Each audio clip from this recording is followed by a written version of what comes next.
In today's video, we're going to be breaking down Arizona's Tet McMillan. What are his strengths and weaknesses? How is he best utilized? And finally, what grade do we end up giving him? And what do we think he can do for us in fantasy? Watch till the end of this video and you'll have a good idea. Tet is listed at 6'5", 212 pounds. I suspect he's a little bit shorter than that, but I do think he's well over 6 feet, so size isn't going to be an issue for him. He does have some positional versatility though. Looking at his production, now, while it is Arizona, so it's not the SEC, this year specifically, he did play 4 ranked opponents. So take that for what you will. As a true freshman, he had 81 targets, 39 receptions, 702 receiving yards, and 8 touchdowns. That's 18 yards per catch. His PFF grade of 67.4 is solid too. And once again, while it's not the SEC, that is ridiculous production. Then we look at his sophomore season. That is a huge jump. He went from 81 targets to 130, 39 receptions rather, to 90 receptions, 702 receiving yards to 1,396, and 8 to 10 touchdowns. Everything went up, and his PFF receiving grade went up tremendously, 67.4 to 89.1. Now, you might notice that from 2023 to 2024, his production is basically the same. Well, he did play one more game in 2023, so that's not quite fair, but the numbers were going to be relatively similar unless he just had one of those 300-yard, 4-touchdown games again, which he did have this season. And so he had 130 targets, the same as his sophomore season. He went from 90 to 84 receptions, 1,396 to 1,316, and 10 to 8 touchdowns. But once again, in one less game. But his PFF receiving grade did go down from 89.1 to 85.3. Still, as a true junior, that is a fantastic season. When we take a look at some advanced stats, I looked at draft-eligible wide receivers with 75-plus targets. That was a total of 84 in the sample size. Tet ran 459 routes this season. When you take a look at his utilization, he played 21.6% of the time in the slot and 78.10% out wide. So a good mixture there, and it is good to see that he got some outside production, but as well as slot production, so that shows you some positional versatility, and he does have positional versatility for sure. Looking at his yards per out run, among the sample size of 84, his 2.87 were 7th. That's a great number. His PFF receiving grade this season of 85.3 was 9th. Still a top 10 number among draft-eligible wide receivers. I'll give you a hint. I think he's better than the 10th best prospect for sure. Looking at his yak per reception, his 5.1 is tied for 50th. Now, that number might not sound great, but I do think he's quite good after the catch. I'll explain that when I break down some of his grades later. Looking at his missed tackles forced, his 29 are tied for 2nd. So while the yak per reception might be tied for 50th, the missed tackles forced tells you a little bit better. It's a little bit more representative of how talented he is after the catch. Looking at his contested catch percentage, he had 61.3 on the season, 19 of 31. That's a great number. That's relatively close to what Rome Odunze had, I believe, this past season. Probably not quite there, but still really good. Looking at his targets per game, he had 10.8. He had 7 receptions per game, 109.7 receiving yards per game, and 8 total touchdowns on the season. So overall, basically everything except the yak per reception looks incredible, but that stat can be deceiving when it's isolated. When we break down how Tet performs versus man and zone specifically, his PFF grade versus man of 88.1 is 3rd among all collegiate prospects, and his yards per out run versus man of 3.43 is 4th. And so he is elite against man coverage by collegiate standards at least. Looking at his PFF grade versus zone, his 75.7 is 16th, and his yards per out run versus zone of 2.73 is tied for 10th.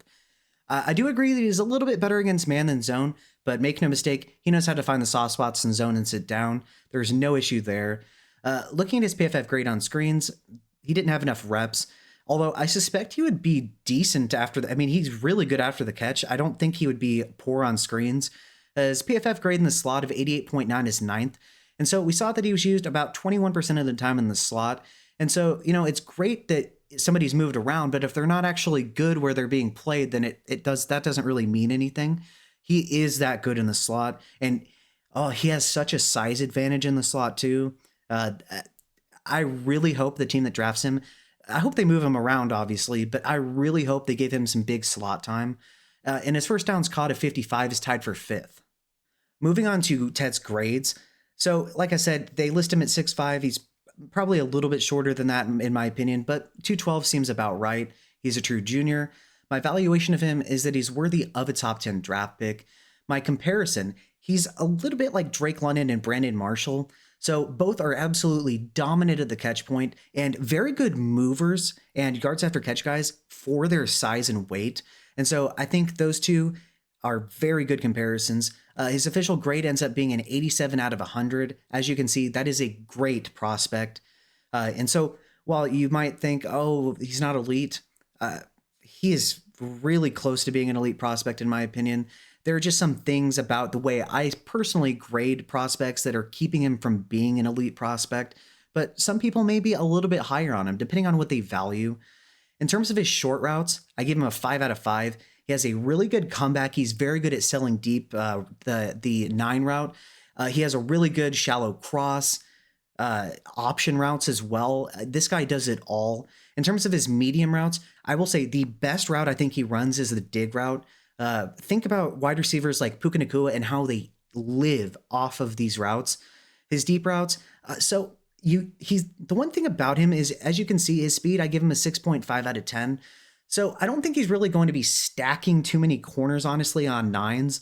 But the thing is, he's a very good mover. So the posts, the corners, I think those are going to be successful. He can cross people up quite well. So I really don't think the vertical game is going to be an issue in the sense of all routes, but I don't think he's going to be the most effective straight line route runner. Just, I don't think he has the top end speed for that. His releases, he is adept at releases. He uses multiple releases at the line of scrimmage. That is going to be no issue.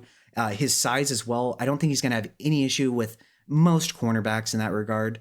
Moving on to his athleticism, his 6.5 out of 10, he really just doesn't have the burner long speed in a straight line. It's fine. I don't think he's going to be ripping off too many 80-yard touchdowns, to be honest with you, in terms of on those kinds of routes. Now, he's very good in open space, so he could potentially get quite a few long gains. It's not as if he's slow or anything. He's just not excessively fast. His acceleration, I give him a 7 out of 10. For his size, it is quite good. You're not going to confuse it with, say, Malik Neighbors from this past season or, Jamison Williams or something, but he's also weighs more than those guys, so take that for what you will. His deceleration, like I said, he runs a really good comeback, and so his snap down, especially for his size, is ridiculous. His agility, his change of direction, he is an incredible yards after catch guy, smooth, slippery.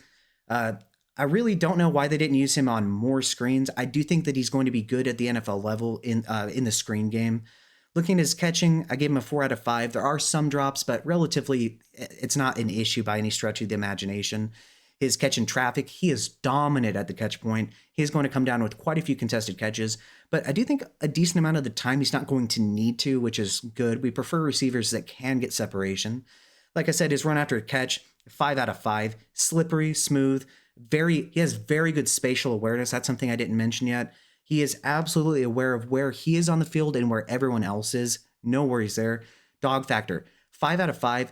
I mean, he came in as a true freshman and was the focal point, absolutely dominated. And while he didn't get per se too much better in terms of his counting stats from his sophomore to junior year, both of those years were fantastic in terms of the production, which goes to the analytics, 10 out of 10. To have 700 yards and 8 touchdowns as a true freshman, and then to jump up to 1,310 and then stay around 1,308, great production. His projected draft capital, I think he's going to be a top 10 pick. Where he goes, that remains to be seen, but I don't see any way he slips out of the first round at all. I would be shocked. In terms of his X, Z, and slot ability, I do think that he can play all 3 positions. I think he's best in the slot. I think he would be a pretty good X receiver. As a Z, I think he'd be fine. But I think especially for his size, he would be fine. I don't think he's going to be among the best Z receivers, but I think he's going to be very, very good all across the field. I think he's going to have a lot of positional versatility. I think the team that drafts him is going to want to move him all around. Now, like I said, with his speed score of 6.5 out of 10, does he have the deep speed to stack vertically? I personally don't think so in a straight line, but I don't think the double moves and the post routes, corners, I don't think those are going to be any trouble for him at the NFL level. And even if he isn't able to gain a ton of separation and stack vertically, he's so tall and so good in contested catch situations that I really don't think it's going to matter. And so some people are going to be scared off of it. If you remember Roma Dunze, some people said, oh, he can't separate. He can, first of all. But he doesn't need to, because through, athletic separation, he can still shove you the second before the ball gets there and dominate you at the catch point. Tet McMillan can do the exact same thing, but I do think he's better at separating personally and better after the catch as well. But like I said, even if he isn't able to burn people deep on a 9 route, it isn't going to be any worry at all. All right, so when we take a look at how he compares, at least in my opinion, the way I grade prospects to the 2024 class, he is in the second tier of wide receivers. He's tied with Rome Odunze for different reasons. I think Odunze was a better route runner, but I do think that McMillan is better after the catch, and so it kind of washes out, at least in my opinion. Now, I do give the edge to McMillan because he is better after the catch, and that is one of the more valuable traits. So despite the fact that they graded out perfectly, I am going to give him the edge there. Plus, Odunze was a senior. Now, COVID impacted his career in terms of his true freshman season, so it's not that Odunze could really do anything about it, but it is a little bit of a tiebreaker in my opinion. And so with these receivers, I classify them by 60 to 69, 70 to 74, 75 to 79, 80 to 84, and then 85 to 89, and then 90 plus. And so Neighbors is in his own tier due to the sheer athleticism and dominance after the catch. Harrison Jr. did grade out a little bit under Neighbors and at basically the top of the second tier. I do think that he was a better prospect than McMillan is. But McMillan does have the ability after the catch that Marvin Harrison Jr. doesn't. So that is something to keep in mind. Like I said, I do think he's a little bit better than Odunze for fantasy purposes. Plus, him being a true junior gave him the edge. Brian Thomas, the production really wasn't there, so that kind of hurt his profile, but the athleticism, he was basically perfect. A.D. Mitchell, same thing. The production really wasn't that good, but the athleticism, he was the 5th most athletic wide receiver since 1987. McConkey, the route running and the combine really saved his score for me. Pearsall, the combine saved his score despite his production not being that great. Troy Franklin, his combine kind of sunk his score. Leggett, his athleticism really helped him out. Now, some of these guys in the 70 to 74 tier really didn't work out. I was definitely wrong about Polk. He should have been much lower.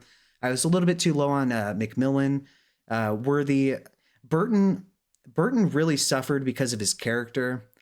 But yeah, in terms of where McMillan ranks, he is in a great tier of wide receivers. I do think he's a little bit worse as a prospect than Marvin Harrison, but I do think that some of the skills that he possesses could give him a higher potential ceiling, but his floor just isn't nearly as good as Harrison's was. And so with Tet McMillan, remember that he might not be quite 6'5", but he's still over 6'3" for sure.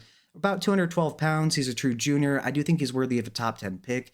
My comparison for him, once again, was either Drake London or Brandon Marshall, guys who are quite tall, very big, but very good movers for their size and dominant at the catch point. And I gave him an 87 out of 100, which is a great score. But what do you think? Do you think I'm a little bit too high on him, a little bit too low? Is there something that you think I missed that you want to add below in the comment section? If so, please let me know below. By the way, if you're interested in becoming a Patreon member, I'm going to have live streams that are private, unlisted on YouTube for Patreon members only. I have a private Discord server where I have real life or fantasy football chats. I'll give you team advice, help you out with trades based on your specific league settings, answer any questions, just talk and have a good time. You'll be able to see videos early as well. And so if you would like to become a member, feel free to. Otherwise, enjoy the free YouTube content. Thanks.